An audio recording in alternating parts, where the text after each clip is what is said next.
Welcome back. Well, Pidilite posted what was a stellar quarter yet again. The company reported a revenue growth of 19% and EBITDA jumped almost 40% this quarter. Apurva Parekh, the executive director at Pidilite, joins in to discuss the Q3 numbers. Mr. Parekh, hi, welcome to the show. If you can just start by telling us what the breakup of your consumer business growth was, and was it uniform across products, geographies and months, or was there any sort of variance that we saw?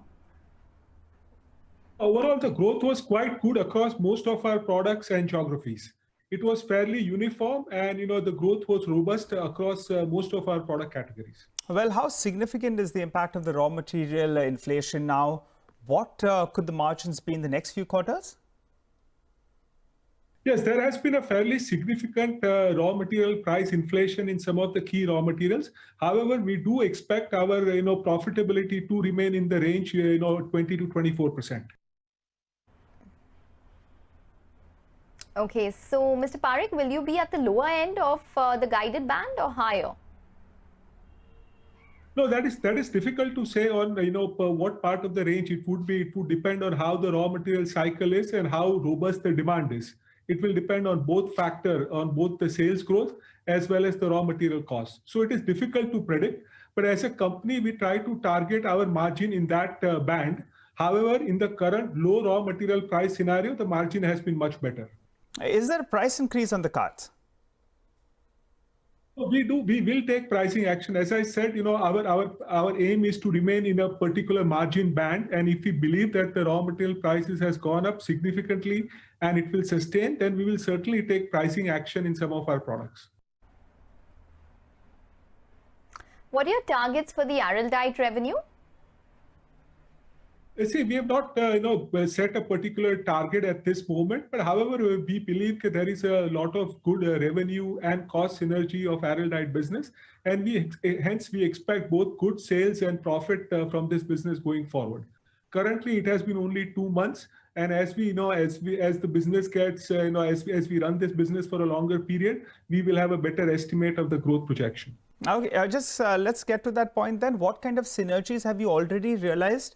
And what's the target going ahead? See, it is just start. So first few months are being just spent on, just taking the business and starting to run it and, integrating with us.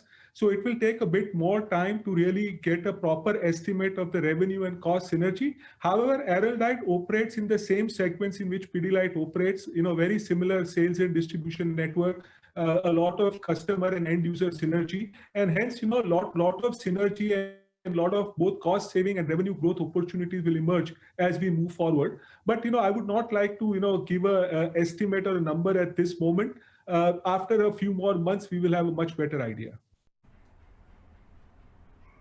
Could this 20 to 24% margin band be moved upwards, Mr. Parekh? See, it could, but generally, that is the kind of range that we are comfortable with.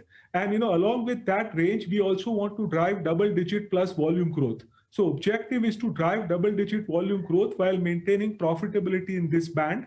But this profitability could go up or down in case of a significant raw material swing. But objective is, we are comfortable with that as a profitability range. And along with that, we would like to drive good sales and volume growth. Well, what's your share of revenue coming in from waterproofing as of now? And more importantly, at what rate is it growing at?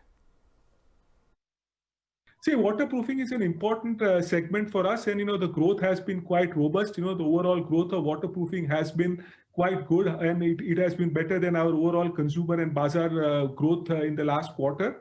We continue to make significant investment in this space. We continue to add capabilities, and we believe that our growth rate will continue to remain good.